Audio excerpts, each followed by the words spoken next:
Hi friends, Sahana form YouTube சேனலை subscribe பண்ண எல்லோருக்கும் நன்றி. மேலும் சப்ஸ்கிரைப் பண்ணாதவங்க சகானா ஃபார்ம் யூடியூப் சேனலை சப்ஸ்கிரைப் பண்ணிக்கோங்க. நம்ம இன்றைக்கி வீடியோவில் என்ன கண்டென்ட் பார்க்க போகிறோம்னா, ஆடுகளில் இனப்பெருக்க மேலாண்மை அதை பற்றி பார்க்க போகிறோம். தற்சமயம் பார்த்திங்கன்னா நம்மக்கிட்ட ப்ரீடிங்க்காக ஒரு 3 பெரிய கடாய், ஒரு சின்ன கடாய், மொத்தம் 4 கடாய் நம்ம ப்ரீடிங் வச்சுருக்கோம். பொதுவாக ஒரு 10லேருந்து ஒரு 15 ஆடு வச்சுருக்கோம்னா கண்டிப்பாக நம்ம குறைஞ்சபட்சம் ஒரு 2 கடாயாவது நம்ம ஆடுகளுக்கு வச்சுருக்கணும்.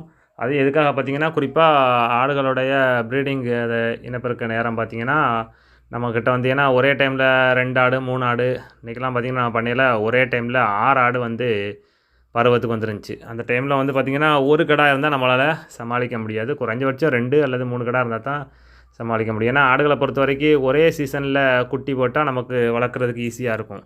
அதே இது பராமரிக்கிறதுக்கு எல்லாமே கரெக்டாக இருக்கும். நம்ம இந்த மாதம் ஒன்று அடுத்த மாதம் ஒன்று அப்படிங்கிற மாதிரி தள்ளி போனால் அது செட் ஆகாது. நமக்கு இந்த டைம் பார்த்திங்கன்னா ஒரு 10 ஆடு பருவத்துக்கு வர்ற மாதிரி உள்ள ஸ்டேஜில் இருந்ததுனால நம்ம கிடாய்களை விற்கலை. தற்சமயம் நம்மகிட்ட கிடாய்கள் வச்சுருக்கோம். இந்த ஒரு கடா வந்து பார்த்துக்கிட்டிங்கன்னா 4 பல்லு பெரிய கடாய். இதை வந்து எல்லாத்துக்குமே யூஸ் பண்ணுவோம். இது போக ஜமுனாபாரியில் ஒரு கடாய் நிற்கி, தலைச்சேரியில் 2 கடாய் நிற்கி.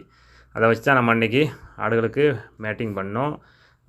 இதற்கப்புறம் நம்ம ஆடுகள் சினை ஆயிடுச்சுனாலே போதும், நம்ம அதுக்கப்புறம் கிடாய்களை கொடுத்துக்கலாம். ஏன்னா அடுத்த 5 மாதத்துக்கு நமக்கு கிடாய்கள் தேவைப்படாது.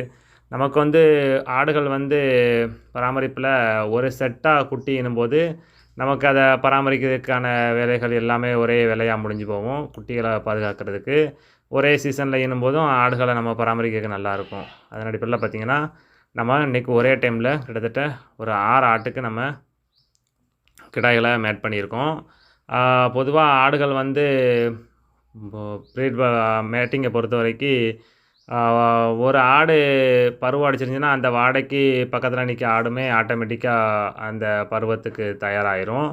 அப்போ பார்த்திங்கன்னா நம்ம வந்து ஒரு கடாய் வச்சுருந்தோம்னா நம்ம வந்து எல்லா ஆட்டுக்கும் அதை பயன்படுத்தும் போது குட்டிகளுடைய பிறக்கிற குட்டிகளோட எண்ணிக்கை வந்து குறையும். ஏன்னா அதுவும் போக பார்த்திங்கன்னா கிடாய்களை பொறுத்த வரைக்கும் குறைஞ்சபட்சம் 2 பல்லு கிடாய்களை தான் நம்ம வந்து இனப்பெருக்கத்துக்கு தேர்வு செய்யணும்.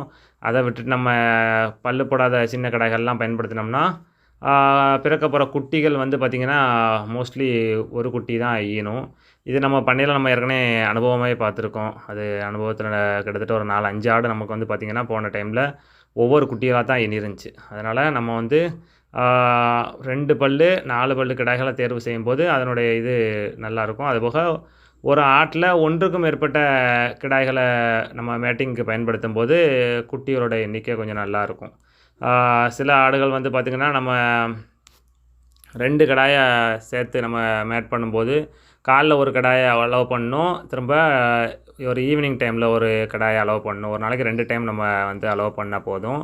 அதுக்கப்புறமா பார்த்திங்கன்னா ஆடுகளை பொறுத்த வரைக்கும் அது பருவம் அடிச்சிருக்குன்னா எப்படி பார்க்கணும்னா, நமக்கு வந்து ஆடுகளை பார்த்தாலே அதை துண்டாக தெரியும் நமக்கு.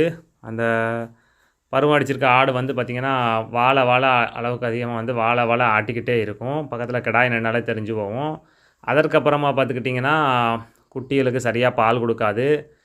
அடுத்த சிம்டம்ஸ் வந்து பார்த்திங்கன்னா கத்திக்கிட்டே இருக்கும் சில ஆடுகள் வந்து பருவம் அடிச்சிருந்தா. அதற்கப்புறமா பார்த்திங்கன்னா பக்கத்தில் நிற்க சின்ன கிடாய்களையோ இல்லை பக்கத்தில் நிற்க ஆடுகளையோ தான் மேலே தாவ ஒத்துழைக்கும். அப்படியெல்லாம் பிற ஆடுகள் மேலே தாவும்.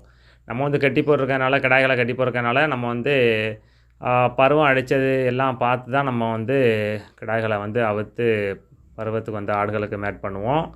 அதுவும் போக பார்த்திங்கன்னா நம்ம மேட்டிங் பண்ணுறது வந்து பார்த்திங்கன்னா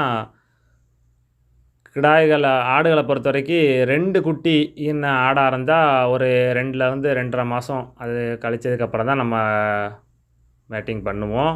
அதே சில ஆடுகள் வந்து ஒரு குட்டி போட்டிருக்குன்னா அந்த ஒரு குட்டி போட்ட ஆடுகளை ஒரு 30லேருந்து 40 நாளுக்குள்ளே முதல் பருவத்திலே நம்ம மேட்டிங் பண்ணுவோம். அது எதற்காகனா ஆடுகளுடைய ஆரோக்கியத்துக்காகவும் குட்டிகளுடைய வளர்ச்சிக்காகவும் தான் நம்ம அப்படி பண்ணுறது. சில ஆடுகள்லாம் பார்த்திங்கன்னா 2 குட்டி வளர்க்குற ஆடுகள், சில ஆடுகள் 3 மாதம் கூட ஆகும்.